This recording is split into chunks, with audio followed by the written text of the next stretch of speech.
She ruled an empire, but feared one mistake. What if the woman her son married destroyed the city rose each morning in quiet confidence. Wide roads glistened under the African sun, glass buildings reflected success, and luxury moved like a second heartbeat through its streets. This was a city built on ambition, power, and legacy. And at the center of that legacy stood one woman, Madame Nana. Madame Nana was not just wealthy. She was respected. Her name carried weight in boardrooms, in banks, and in homes that had grown prosperous because of her family's vision. Together with her late husband, she had built an empire from patience, discipline, and sacrifice. What began as a small business had grown into one of the most powerful companies in the city. Yet behind the polished gates of her grand home, Madame Nana often sat alone. Her husband was gone now. The man who once shared her dreams, her burdens, and her victories had passed, leaving behind silence where laughter used to live. The house was filled with expensive furniture, priceless art, and servants who obeyed every instruction, but none of it could replace the voice she missed most. There was only one light left in her world. Her son. Kwame was everything she had prayed for. Intelligent. Disciplined. Well-mannered. She had sent him abroad to study, to see the world, to become a man strong enough to protect the legacy his father had left behind. Now, after many years, he was coming home, to take his place, to lead, and one day, to build a family of his own. And that was where Madame Nana's heart grew heavy. She had seen too much. Women who smiled at wealth but turned cold at hardship. Women who loved status, not substance. Women who admired power, not character. In her position, she had watched marriages crumble, families torn apart, and empires weakened, all because of the wrong choice. What kind of woman would stand beside her son when the money was gone, when life became difficult, when character mattered more than comfort? Madame Nana stood by her window one evening, looking out over the city she helped build. The lights below sparkled like promises, but they did not calm her heart. What if I choose wrongly for him, and destroy everything we built? She did not fear poverty. She did not fear loss. She feared regret. Because a mother knows, no matter how strong a man becomes, the woman beside him can either lift his destiny, or quietly ruin it. And so, in the silence of that moment, Madame Nana made a decision. A decision no one would expect from a woman of her status. A decision that would test hearts, expose truth, and change lives forever. Despite riches, her fear is choosing the wrong woman for her son.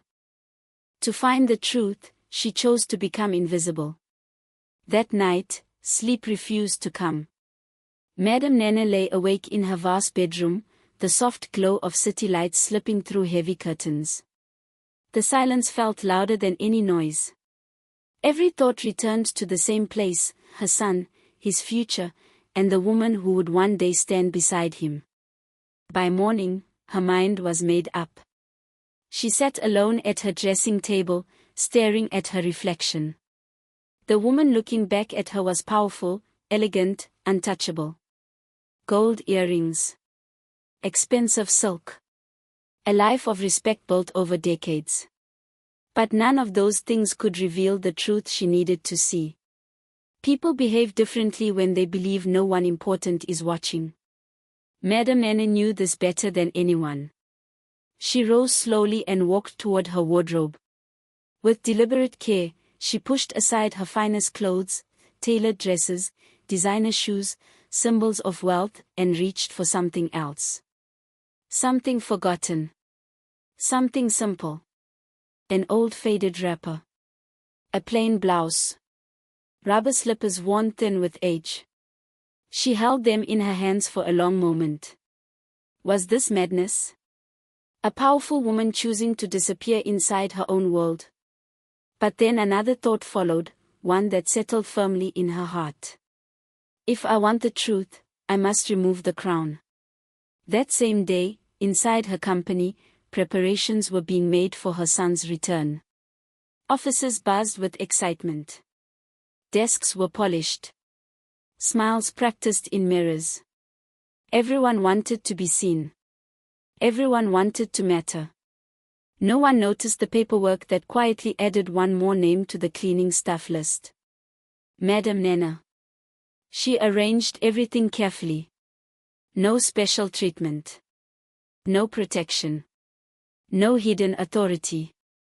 She would be just another cleaner, anonymous, replaceable, invisible. The kind of person people speak over, push aside, or pretend not to see. Why would a woman who owned everything choose to become nothing? Because wealth reveals nothing about the heart. Madam Nana wanted to watch how women behaved when money could not impress, when status offered no reward, when kindness gained nothing in return. She wanted to see who showed respect without being watched. Who helped without expecting benefit. Who treated a poor cleaner like a human being. She tied her headscarf loosely, looking at herself one last time in the mirror. The powerful woman was gone. In her place stood someone ordinary. Someone overlooked. Her hands trembled slightly, not from fear, but from the weight of what she was about to do. Would she be ignored? Insulted? Humiliated? Yes. And that was exactly the point. As she stepped out of her home that morning, no driver opened the door for her. No guards bowed. No one called her name. She walked alone, carrying a bucket and a mop, blending into the background of the city she ruled. For the first time in many years, Madam Nana was not Madam Nana at all. She was just a poor cleaner. And in that disappearance, the most important test of all was about to begin. Madam Nana decides to disguise herself as a poor cleaner inside her own company to observe women without wealth influencing their behavior. That morning, respect vanished the moment her wealth did. The glass doors of the company slid open with a soft hiss, and Madam Nana stepped inside, quietly, carefully, almost unseen. In her hands were a mop and a plastic bucket. On her feet, worn rubber slippers. The woman who once commanded boardrooms now blended into the background of her own empire. The office was already alive. Perfume floated through the air. High heels clicked confidently against the polished floor.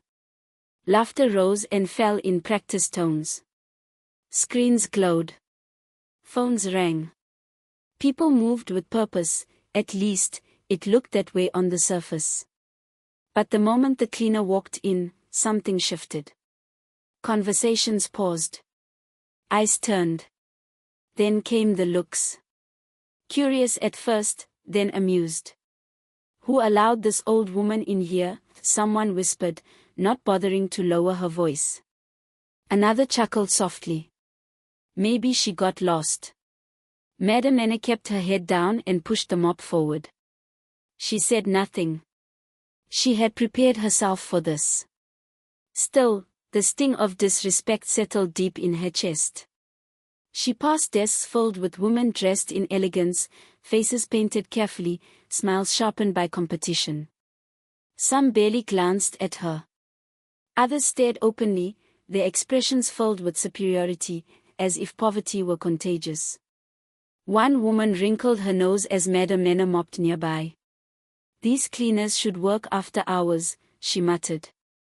They ruin the atmosphere. Madam Nana felt the weight of every word, every glance. So this is how they treat those they believe have nothing. She noticed how quickly kindness disappeared when status was removed.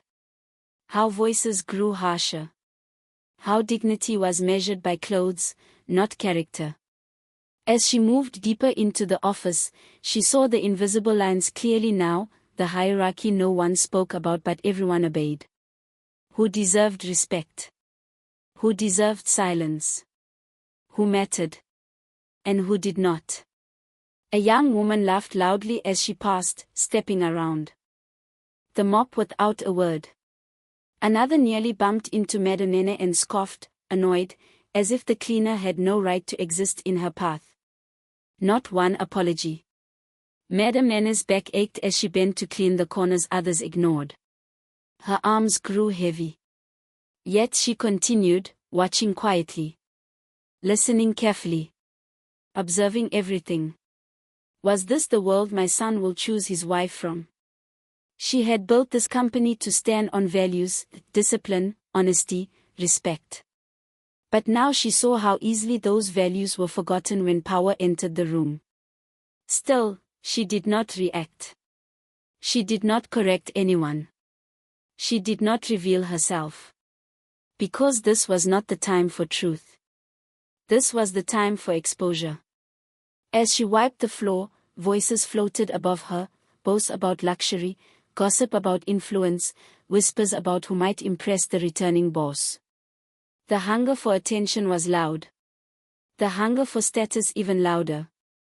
And in all of it, the cleaner remained invisible. Or so they thought. Madam Nana straightened slowly, her eyes scanning the room one more time. She had only just arrived, yet already the masks were falling. The test had begun. Office hierarchy, cruelty, and superficial behavior become visible. Some laughed, one woman didn't. The office buzzed with energy, but beneath the polished smiles and confident movements, something darker was beginning to show. Madam Nana moved slowly across the floor, her mop gliding over tiles that shone more than the hearts above them. It did not take long. Anita noticed her first. She leaned back in her chair, eyes narrowing as the cleaner passed nearby. A slow smile spread across her face, not of kindness, but of amusement. "Excuse me," she called out loudly, drawing attention. "You missed a spot." Laughter followed. Light at first. Then sharper. Madam Nana paused. She looked down at the floor, then quietly turned back, lowering herself to clean the area again. She said nothing. Her silence seemed to entertain them even more. Linda joined in, crossing her arms. "Are you deaf too?" she sneered. "Or are you just slow?" More laughter. Heads turned. Eyes watched. No one intervened. Madam Nana felt her hands tremble slightly as she scrubbed. The words were not loud, but they cut deep. She had worn fine clothes and commanded respect for years, yet now, stripped of status, she was spoken to like dirt. Is this how easily humanity disappears? Anita stood up, heels clicking as she stepped closer. "Honestly," she said, rolling her eyes, "these cleaners are such a nuisance. We should charge them for wasting our time." She reached out and shoved Madam Nana's shoulder. The movement was quick. Unexpected. Madam Nana lost her balance. She fell hard onto the cold floor, the bucket tipping over, dirty water spilling across the tiles. Gasps filled the room, followed almost instantly by laughter. "Oh no," someone mocked, pretending to sound concerned. She fell again. "Maybe she needs a walking stick," another voice added. Madam Nana groaned softly, her body aching as she tried to push herself up. Her palms slipped against the wet floor. No one moved. No one reached out. Then a chair scraped back. Wendy. She had been sitting quietly at her desk, focused on her work, unnoticed like the cleaner herself. Without hesitation, she stood and rushed forward, kneeling beside Madam Nana. "Mama, are you okay?" she asked gently. The word hung in the air. "Mama." Madam Nana looked up into Wendy's eyes. There was no pity there. No embarrassment. Only concern. Wendy slipped her arm beneath Madam Nana's, steadying her with surprising strength. She picked up the fallen rag, wrung it out, and helped the older woman to her feet. "Please be careful," Wendy whispered. "Let me help you." Anita scoffed loudly. "Are you serious? You're helping a cleaner?" Wendy didn't look at her. She didn't respond. She simply did what was right. Wasn't that the simplest test of all? As Madame Nene stood upright again, her heart pounded, not from the fall, but from what she had just witnessed. Cruelty had been loud. Kindness had been quiet. And yet, kindness had spoken the most. Anita and Linda returned to their seats, laughter fading as quickly as it had risen. Wendy went back to her desk as well, without expecting thanks, without looking for approval. Madame Nene held on to her mop, her eyes following Wendy for a long moment. The difference was clear now. Anita and Linda openly humiliate the cleaner, while Wendy shows basic human decency without seeking attention. When she hit the floor, their hearts were exposed. The sound of her body hitting the floor echoed louder than the laughter that followed. Madame Nene lay there, stunned, the cold towel pressing against her side. For a brief moment, the world blurred. Her bucket had overturned, water spreading like a stain that no one wanted to notice, just like her. Then came the laughter. Not nervous. Not shocked. Real laughter. Some covered their mouths, pretending to be polite. Others didn't even try. Phones were lifted. Smiles widened. In that single moment, the office forgot she was human. Madame Nene tried to move, but pain shot through her arm. She inhaled sharply, forcing herself not to cry out. She had faced boardrooms, negotiations, and loss, but this humiliation felt heavier than all of it. So this is how the weak are seen, as entertainment. No one stepped forward. Anita tilted her head, amused. Be careful next time, she said coldly. We don't want accidents slowing work down. Linda laughed again. Maybe she's too old for this job. The words landed harder than the fall. Madame Nene closed her eyes briefly. Was dignity really this fragile? Could respect disappear so quickly just because money was gone? Then, movement. Wendy. She pushed her chair back and rushed forward without hesitation. She didn't look at the crowd. She didn't wait for permission. Mama, please take my hand, Wendy said softly. The office fell silent. She knelt beside Madame Nene, wiping water from the floor with her own sleeve. Gently, carefully, she supported the older woman's weight, guiding her up as if she were helping her own mother. Lean on me, Wendy whispered. You're not alone. Madame Nene felt warmth rush through her chest. Not pride. Not power. Something deeper, recognition. As Wendy steadied her, she spoke again, quietly. You matter. Please don't let anyone make you feel small. The words broke something open inside Madame Nene.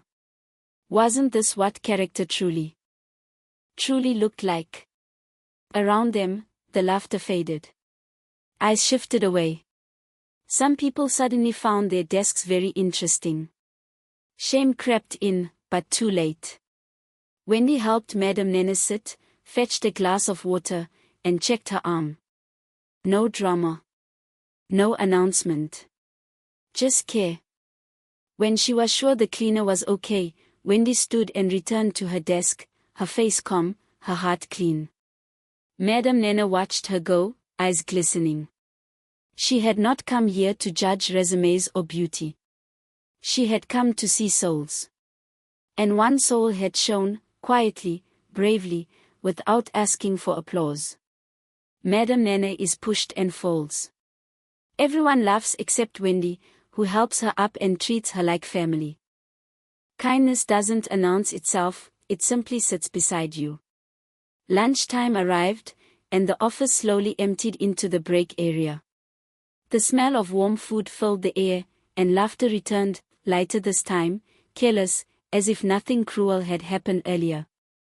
Madame Nene sat alone in a corner, her small lunch wrapped in old paper. She had chosen that seat carefully. Not to be seen. Not to be noticed. This, too, was a test. Around her, employees gathered in groups. Anita and Linda sat together at a clean table, unwrapping expensive meals. Their voices were loud, their laughter sharp. Anita glanced toward the corner and smirked. "Some people don't even know where they belong," she said, not lowering her voice. Linda giggled. "At least she knows how to eat quietly. That's her only skill."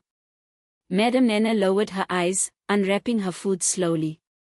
Her fingers moved with care, as if dignity itself was something fragile that might break if handled roughly. "How people treat you when nothing forces them, that is the truth." Then a shadow crossed her table. Wendy stood there, holding her lunch. She looked around briefly, then smiled gently. "May I sit with you, Mama?" she asked. Madame Nana looked up, surprised. "Yes, of course." Wendy sat down without hesitation, placing her food beside the cleaner's. The room shifted.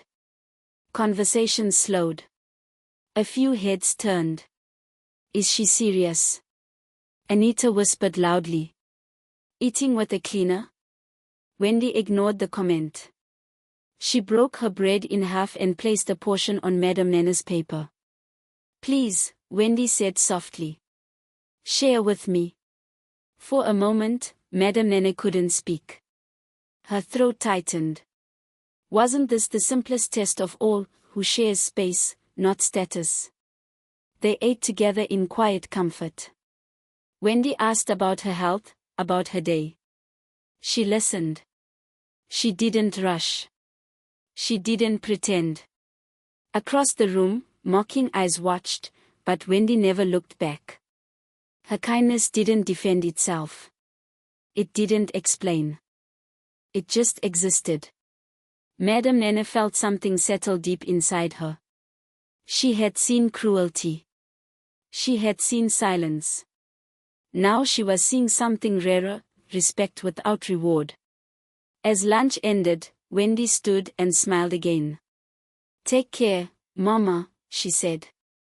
"If you need anything, I'm here." She walked away, leaving behind more than crumbs on a table. She left clarity. Madame Nana folded her paper slowly, her heart heavy but certain. Wendy eats with the cleaner while others mock, deepening Madame Nana's observations.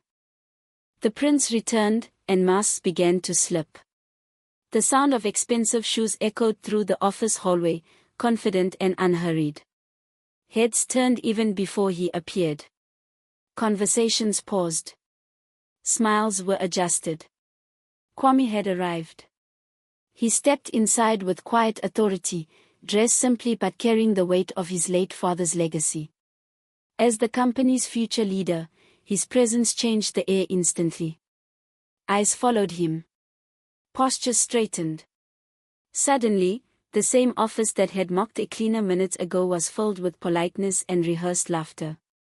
Anita was the first to move. She stood quickly, smoothing her dress, her smile wide and practiced. "Kwame," she said brightly.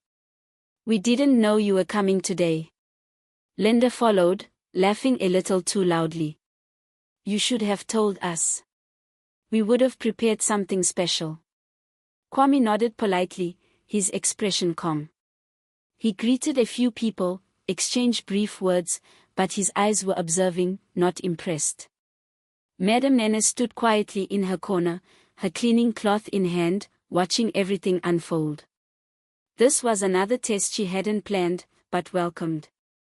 Let me see who you become when power enters the room. The office buzzed with competition now. Compliments were thrown like coins. Small favors were offered. Laughter grew exaggerated, almost desperate. Anita walked past Madame Nana and whispered sharply, "Move out of the way." The cleaner stepped aside silently. Wendy, however, remained at her desk. She looked up briefly as Kwame passed, offered a respectful nod, and returned to her work. No sudden smile. No dramatic greeting.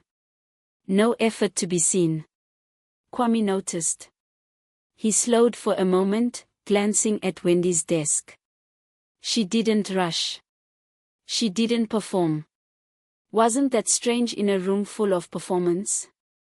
Good afternoon, Kwame said. Wendy looked up and smiled softly. Good afternoon, sir. Just that. No flattery. No pretending. Kwame moved on, but something lingered in his expression, curiosity. Across the room, Anita's smile tightened. Linda leaned closer to her. Did you see that? She whispered. She didn't even try. Madam Nana watched Wendy carefully. In a space where everyone was chasing attention, Wendy was choosing integrity. Kwame continued through the office, speaking with managers, exchanging updates. Yet again and again, his eyes drifted back toward Wendy, not because she demanded notice, but because she didn't. As the excitement slowly settled, the mask remained half-worn, slipping with every forced laugh. Madam Nana lowered her gaze, her heart steady now. She was no longer searching blindly. The answer was revealing itself, quietly, honestly.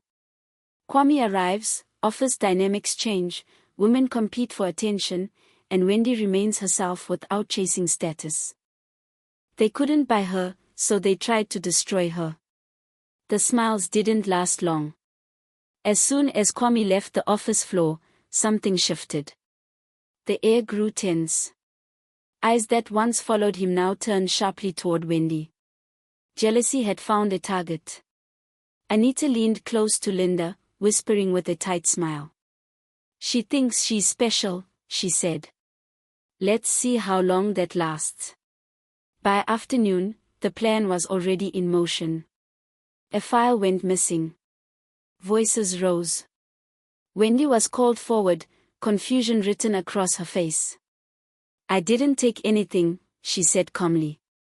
I haven't even touched those documents. Anita crossed her arms. Then how did your name end up on the access log?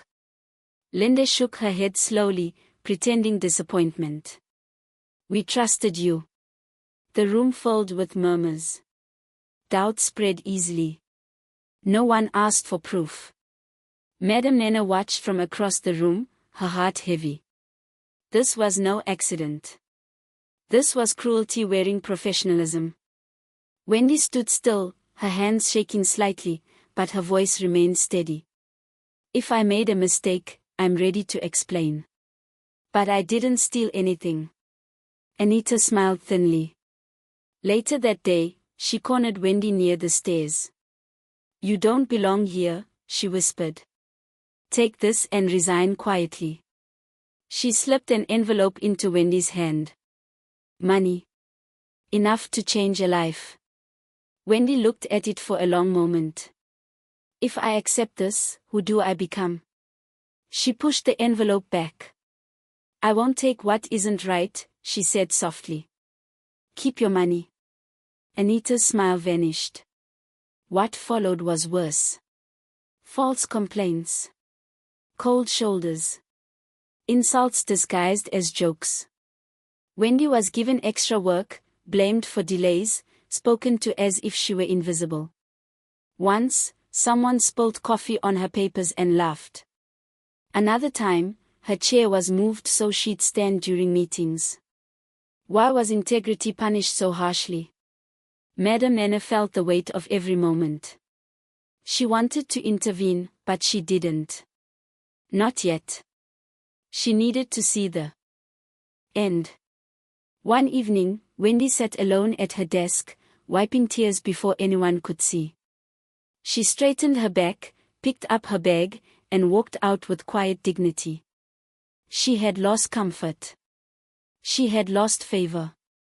But she had not lost herself.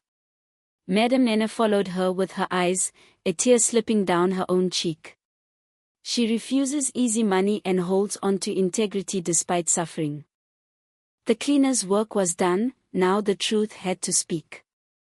The corridors felt different now, quieter, heavier, as if the walls themselves were holding their breath. Madam Nana moved slowly through the office, her cleaning cart beside her for what felt like the last time. She had seen enough.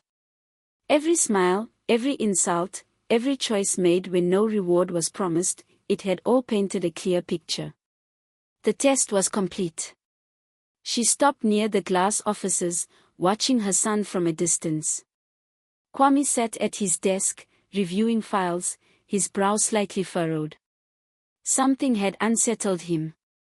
He could sense it. A document appeared on his screen, then vanished. He frowned, tapping his keyboard, checking the system logs. Records didn't match. Names appeared where they shouldn't. Access times were altered. Strange, he murmured. Madame Nene's heart tightened. It's time. Kwame stood and walked across the office, his eyes scanning faces now, not with politeness, but with purpose. He asked questions. Simple ones. Direct ones.